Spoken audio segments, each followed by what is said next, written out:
The conference room aboard the Tralcan Unity cruiser pulsed with soft indigo light, mimicking the calm haze of their homeworld's twin-moon twilight. 12 species were represented.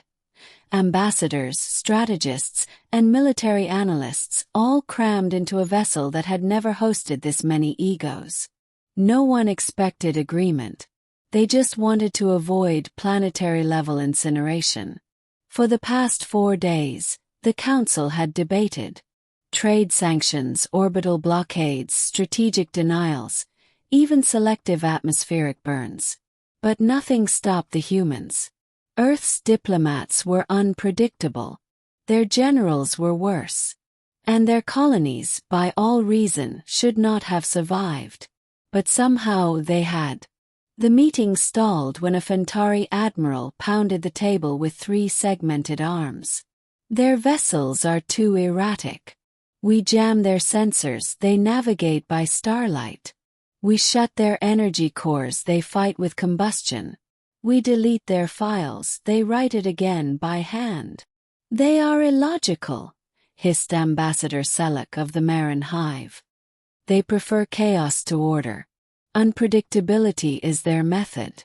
There is no formula to this madness. That's when the door hissed open and a single human walked in. The Council fell silent. He wasn't wearing armor. Not a uniform. Not a diplomatic cloak. He had no data slabs, no glowing implants, no guard. He wore a plain black t-shirt, soft leather boots, and a patchy beard. One eye had a scar across it that hummed faintly. Organic replacement, primitive tech. His hands were in his pockets. "Who are you?" barked the Lorthian speaker, blinking its lateral eye stalks rapidly. The human glanced around and shrugged. "I'm Corporal Miles Harris. I was down the hall fixing a leaking plasma pipe. Some bureaucrat said you lot needed help thinking straight." A wave of offense rolled through the chamber. "A maintenance worker," one of the dignitaries rasped, almost in disbelief. "You sent a pipe monkey to a diplomatic war conference," growled the Drax general, his 3 mandibles clicking. "No one sent me," Harris said, stepping casually into the circle of elevated seats. "I just overheard. And I think I figured out your problem." "You figured out the problem?" Ambassador Selleck quivered with fury. Harris pointed to the enormous holographic map showing Earth, its colonies, and a halo of red where galactic conflicts had bloomed like infection blisters. "You keep trying to understand us like we're one of you. Like we belong in this nice little structure of alliances, rules, and threat response matrices." He paused, looking around. "You want to know why we make no sense?" There was no answer. "It's because you're all playing chess. We're flipping the board when we're bored. Then we build a flamethrower out of the pieces." Silence. "You want to know why the humans keep winning?" Harris continued, circling the map. "It's not our tech. It's not even our numbers. It's that we don't see failure the way you do. You fire on one of our colonies. We don't retreat. We build bunkers under the ashes and plant flowers on top. You kill a battalion.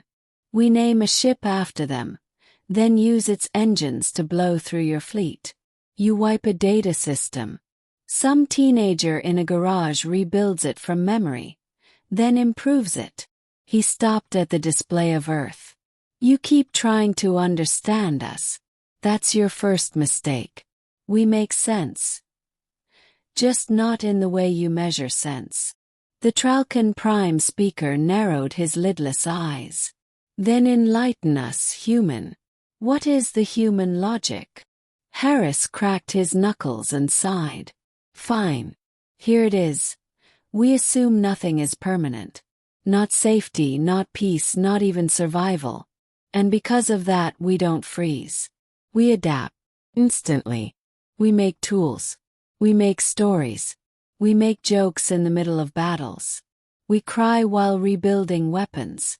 We go from mourning to mobilization in a heartbeat. That's our logic. Not perfection. Not control. Just movement. That's chaos, the Drax general hissed. That's life, Harris corrected. It's just not the neat little version you're used to. There was a pause. Ambassador Selleck leaned forward. So, the only time you do make sense is when we stop expecting you to? Bingo, Harris nodded. You want to negotiate with Earth. Stop trying to predict us. Start learning to run alongside us. One of the counselors, a feathered Ilari, whispered to their companion. He does make sense.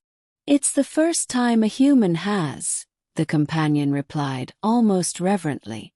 Harris looked up. If it's the only time I ever do, then make sure you remember it. He turned to leave, pausing at the door. Oh, and about that plasma leak. Maybe stop venting through Deck 7.